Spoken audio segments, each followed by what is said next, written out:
여러분, 이 말씀 속에서 우리가 어떻게 이 세상을 살아야 되고, 어떻게 우리들이 그리스도인다운 삶을 살고, 또 하나님이 우리에게 주시길 원하는 복을 받을 수 있는가 하는 것을 잘 보여주고 있는 것입니다. 여러분, 여기 본문에 영혼이 잘된 같이, 그 다음, 내가 범사에 잘되고 강건하기를 내가 바란다. 이 말씀은 무슨 말인가 하면, 먼저 우리 몸은 영혼과 육체로 구성되어 있다는 것을 가르치는 거예요. 하나님이 흙으로 사람을 지으시고, 그리고 그 속에 영을 부어 넣어 주셨어요. 영혼이 떠나면 우리 육체는 죽게 되어 있는 거예요. 우리는 영혼과 육체로 만들어진 존재들입니다. 그런데 우리가 고린도후서 5장 1절을 보게 되면, 땅에는 우리의 질그릇이 무너지면 하나님의 지으신 집 곧 손으로 짓지 아니하는 하늘에 있는 영원한 집이 우리에게 있다고 말하고 있어요. 무슨 말인가 하면, 땅에는 우리의 집이라는 건 바로 우리 육체를 가르치는 거예요. 이 집이 무너진다는 말은 바로 죽는 것을 가르치는 겁니다.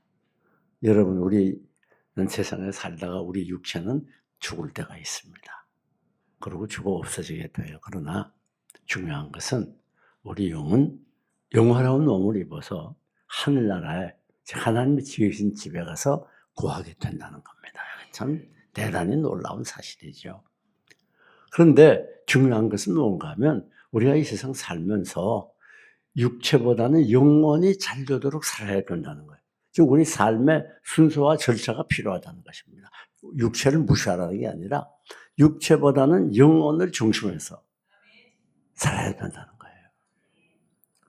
그럴 때 우리 하나님께서 땅에서 살려고 강건한 복을 주신다는 약속입니다. 그러니까 우리 삶의 초점은 어디 있는가 하면 바로 육체가 아니라 영혼이라는 거예요.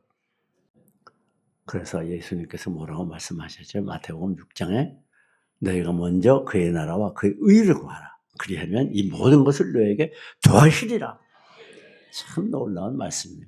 하나님 우리에게 원하는 건 바로 우리 영혼을 잘 되게 하라는 거예요. 성경을 보게 되면 이 사도 바울이 로마서 7장에서 이렇게 말합니다. 자, 나는 큰 고민에 빠졌다. 누가 이 사망의 몸에서 나를 구원하겠느냐? 왜요? 한쪽에서는 하나님의 법이 나를 이끌고 한쪽에서는 죄의 법이 나를 이끈다. 그러면서 나는 선을 하려고 그렇게 내 마음은 노력하는데 한쪽에서는 악이 나를 이끈다. 내가 이 중간에서 굉장히 힘들다고 말해요. 그래서 나는 공고한 사람이라다. 누가 사망의 몸에서 나를 건져내랴. 사도 바울 한때 굉장히 고민한 때가 있었던 거예요. 여러분, 무슨 말인가 하면 육체는 우리를 세상으로 이끌어요. 그래서 육신의 소욕은 성령을 거신다고 그랬죠. 육신은 세상 것을 좋아하게 만들어요. 돈을 좋아하게 하고 명예를 좋아하게 하고 쾌락을 좋아하게 하고 사람을 좋아하게 하고 어쨌든 세상 것을 좋아하도록 만든단 말이에요. 그러나 우리 영은 그게 아니에요. 우리 영은 하나님을 따라가게 하고 하나님을 가까이 하게 하고 하나님을 좋아하게 하고, 이게 완전히 정반대예요. 그러니까 육체는 이쪽에서 끌고 영은 이쪽에서 끌어요. 그 중요한 건 무슨 말인가 하면, 그러기 때문에 우리는 연약해서 육체의 것을 따라가기 쉬워요. 그래서 세상 음란, 세상 문화, 이런 세상 것들을 따라가기 좋아해요. 하나님과 반대되는 것. 하나님은 하나님을 따라가기를 원해요. 말씀을 따라가기를 원해요. 신앙을 따라가기를 원해요. 악한 것이 아니라 선한 것을 따라가기를 원해요. 더러운 것이 아니라 깨끗한 것을 따라가기를 원해요. 그러면 이 모든 것을 너에게 도와주리라. 세상 건 걱정하지 마라. 너가 정말 영혼이 잘 되면, 하나님 잘 섬기고 믿음에 바로 서면 세상 것은 내가 다 책임진다. 그것이 바로 성경의 원리예요. 근데 문제는 뭔가 하면, 우리들이 영혼이 잘 되는 일보다는 육체가 잘 되는 일에 몰두하는 경우 많이 있어요. 연약한 인간이기 때문에 그러기 쉬운 거예요. 그래서 어떻게 하면 세상에서 돈을 더 많이 벌고 잘 살까? 어떻게 하면 좀 재미있게 엔조이하면서 즐겁게 살까? 그런데 온갖 관심을 가지고 있어요. 그래서 그걸 위해서 살다 보니까 우리 영혼이 병들어 버려요. 하나님과 관계가 멀어져요. 신앙생활이 소홀히 돼요. 그 심각한 문제입니다. 그러다 보니까 나중에는 영혼이 병들고 약해지니까 세상 것도 다 병들고 약해지는 거예요. 영혼이 병들면 내 육체도 병들고 가정도 병들고 사업도 병들고 내 삶의 전 영역의 것이 다 병들어 버려요. 기쁨도 시들어 버리고 감사도 시들어 버리고 희미해지고 멀어지는 거예요. 그렇기 때문에 우리 삶의 중심을 어디 둬야 되느냐? 오늘 본문이 이것을 우리에게 보여주는 거예요. 우리 삶의 중심 어디 둬야 된다고요? 우리 영혼에 둬요. 영혼이 잘 되도록 하여야 되는 거예요. 네. 여러분 오늘 이 원리는 우리에게 중대한 사실을 알려줍니다. 사실 우리가 육신을 가지고 이 세상에 살다 보니까 영혼을 소홀히 하는 경향이 많이 있잖아요. 점점 물질주의가 이렇게 발달하고 세상이 점점 죄악으로 치닫다 보니까 이 영적인 것을 소홀히 해요.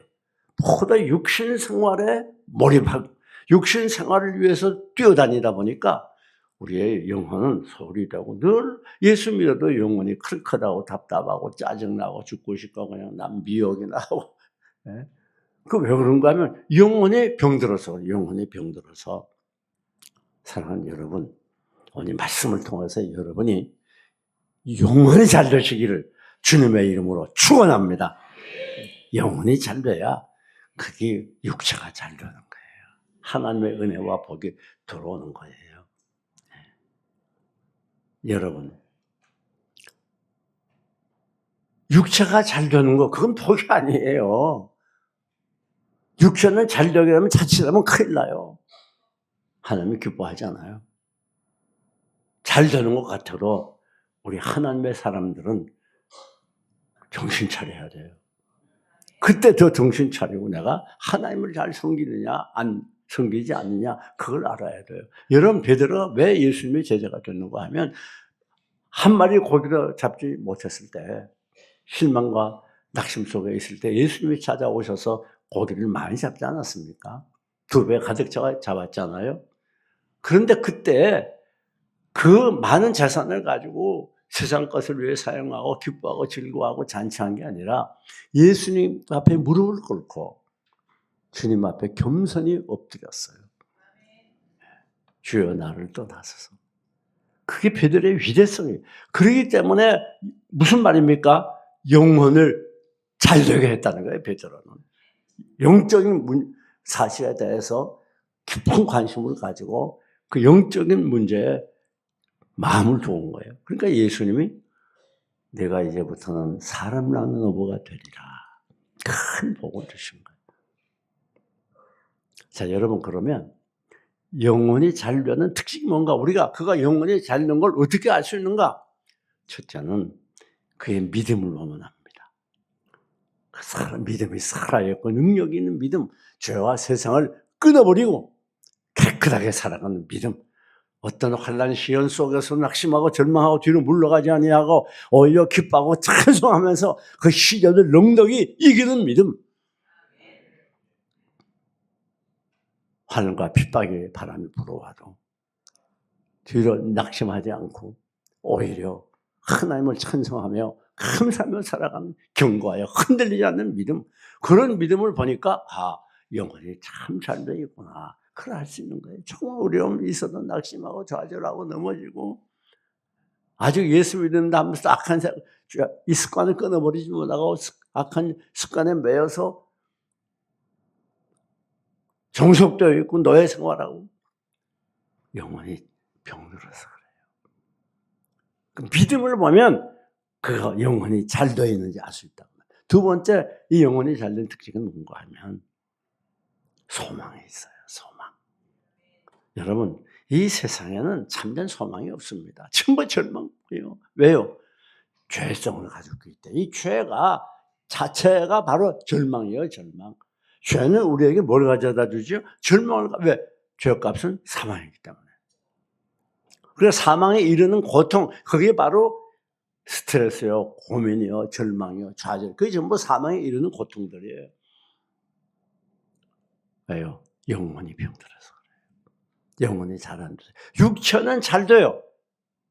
육체만 잘 되고 크게 성공한 것처럼 보이지만 영혼이 병들면 그 잘된 걸 통해서 결코 유익이 없습니다. 사랑하는 여러분, 먼저 영혼이 잘 돼야 돼요. 네. 우리는 소망을 가져야 돼요. 어떤 소망? 이 세상 모든 소망이 다 무너져도 무너지지 않냐고 영혼이 있는 소망, 천국이라는 소망 아닙니까?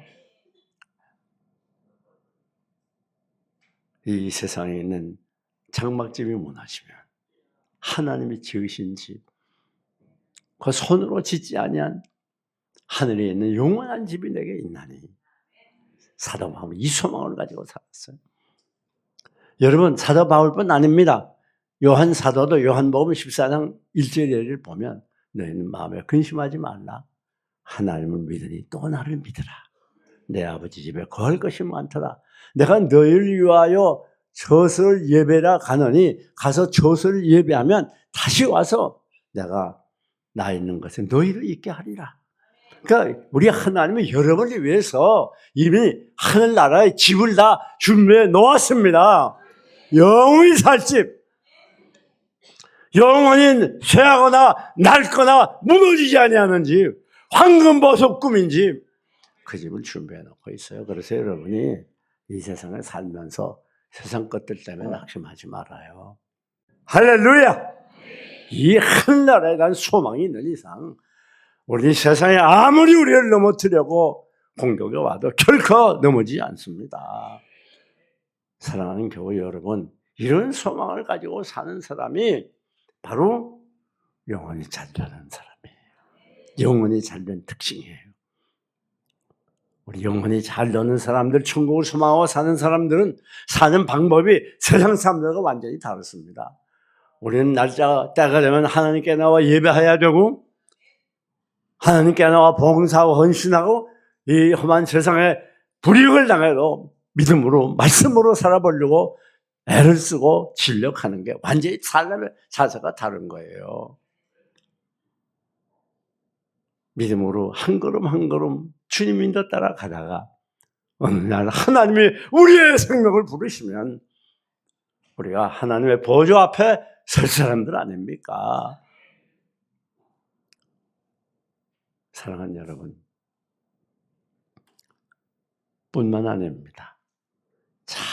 영혼이 잘 되는 특징, 그걸 어떻게 알 수 있는가 하면 사랑이 있는 걸 알아서 알 수 있어요.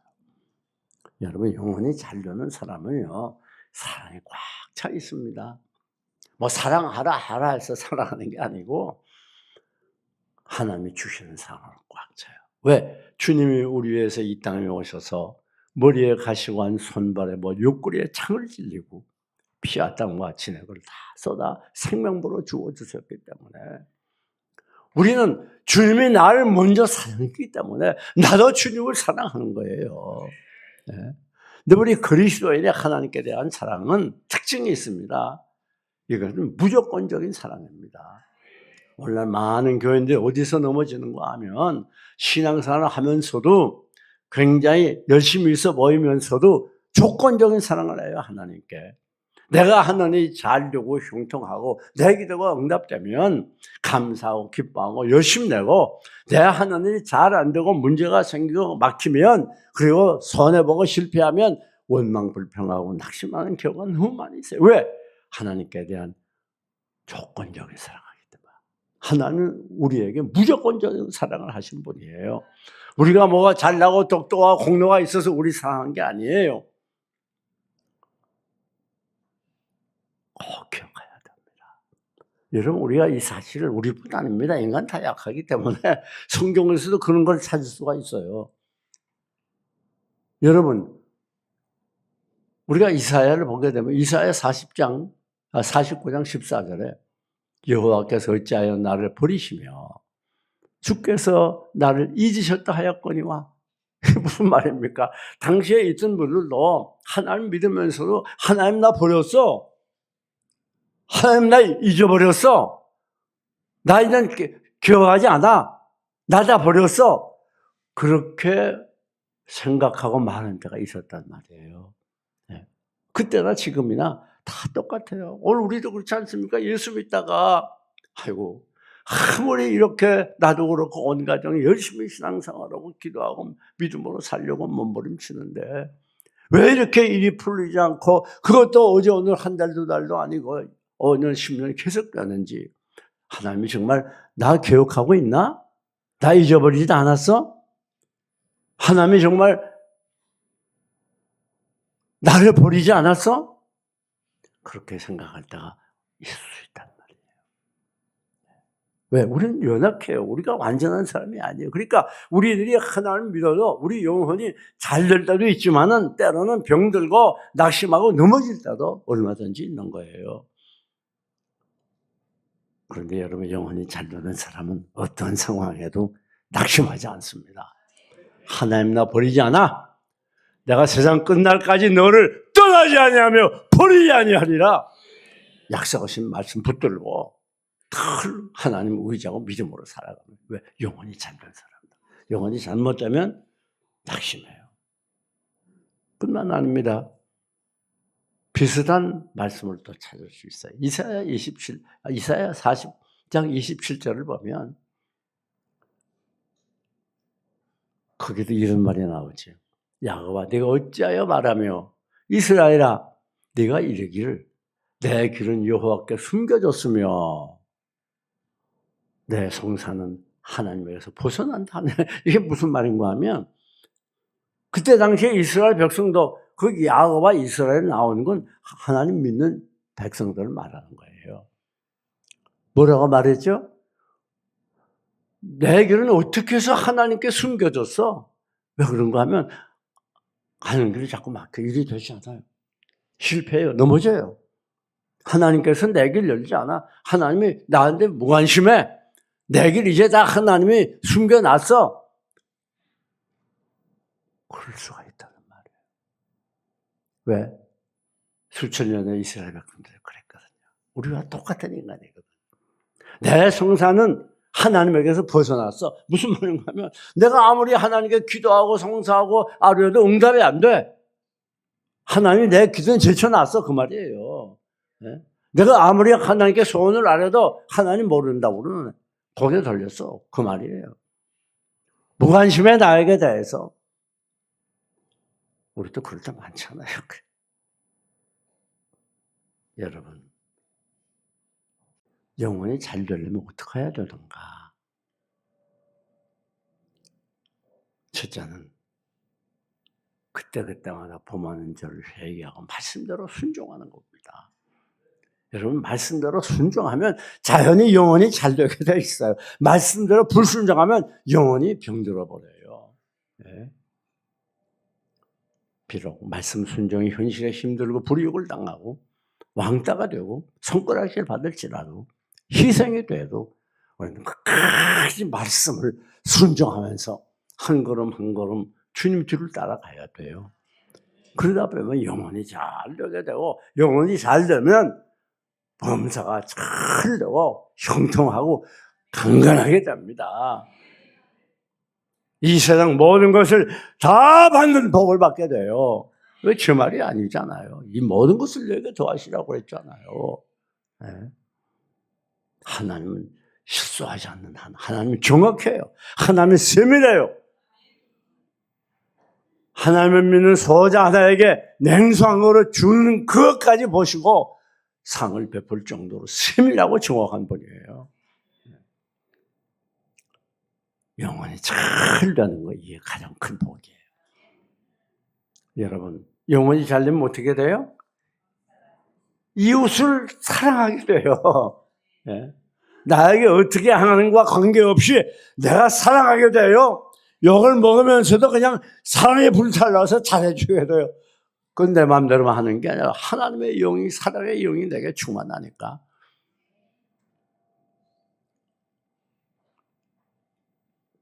영혼이 잘 되는 특징이 뭐라고 그랬죠? 믿음의 생활, 소망의 생활, 사랑의 생활. 자 그러면 우리가 이렇게 영혼이 잘 되기 위해서 열심히 순종하고 그 다음 또 어떻게 해야 됩니까? 다음 두 번째는 영혼이 잘 되려고 하면 예배 생활에 충성해야 돼요. 충실히 예배 드려야 돼요. 여러 말 필요가 없습니다. 예배 소홀히 하면 영혼이 병들게 돼 있어요. 예배 소홀히 하면 하나님 떠나게 되고, 예배 소홀히 하게 되면 신앙생활이 희미해지게 되는데 어떻게 영혼이 잘 되겠습니까? 잘 될 수가 없죠. 어떻게 예배 생활하면서 믿음 생활, 소망 생활, 사랑의 생활을 어떻게 하겠어요? 왜? 그런 모든 영혼이 잘 되는 삶은 내 힘으로, 내 노력으로, 내 의지로 되는 게 아니라 하나님께 나와 예배할 때 하나님이 주시는 은혜와 능력으로만 가능하기 때문에 여러분 영혼이 잘 되려고 하면 무엇보다도 뭘 해야 돼요? 예배 생활에 충성해야 돼요. 예배는 그리스도인의 가장 큰 기초요, 그릇입니다. 예배 무너지면 다 무너지는 거예요. 예배 소홀히 하면 다 소홀히 하게 되는 거예요. 사랑하는 여러분. 그래서 히브리서 10장 25절에 뭐라고 그랬죠? 모이기를 피하는 자들과 자들의 습관과 같이 하지 말고 그날이 가까울수록 우리 주님의 재림이 가까울수록 너희는 더욱더 모이라고 권면하지 않아요? 네. 예배는 모여서 드려야 되는 거예요. 그렇지. 모여드려야 거기에 은혜가 더 강하고 더 큰 은혜가 임하고 주님과 뜨거운 교제를 갖는 거예요. 아니 우리가 하나님께 모여가지고 하나님과 교제하며 찬송하며 영광 돌려야 되죠. 여러분 예배가 병들면 신앙도 병들어요. 육체도 병들어요. 예배 병들면 가정도 병들고 평화도 행복도 병들고 내 생업도 병들고 내가 하는 인생의 모든 영역의 일들이 다 병들어 버려요. 왜? 우리가 예배가 생명이기 때문에 영혼이 우선이기 때문에 여기 잊지 말아야 됩니다. 내가 예배 소홀히 하는 것 그것은 하나님 몰래 하는 것일 뿐 아니라 하나님의 은혜와 축복을 뿌리치는 거예요. 막아버리는 거예요. 다음 마지막입니다. 말씀과 기도입니다. 우리 영혼이 잘 되려면 말씀을 통해서 이 영혼의 양식인 말씀을 통하여 우리가 살찌게 되고 또 기도는 호흡이라고 그랬잖아요. 이 기도를 통해서 우리의 영혼이 호흡하고 기도의 생수를 통해서 우리가 시원함을 얻고 강해지는 거예요. 사랑하는 여러분, 이제 말씀을 맞춥니다. 이제부터 나의 삶이 어떠해야 되겠는가? 아니 내가 지금까지 어떤 삶을 살았는가? 정말 영혼 중심의 삶을 살았는가? 아니면 육체 중심의 삶을 살았는가? 우리 자신을 잘 살펴보시고 이제부터 믿음, 소망, 사랑, 영혼 중심의 삶을 사셔서 범사가 잘 되고 건강한 복을 받아 누리시기를 주님의 이름으로 축원합니다.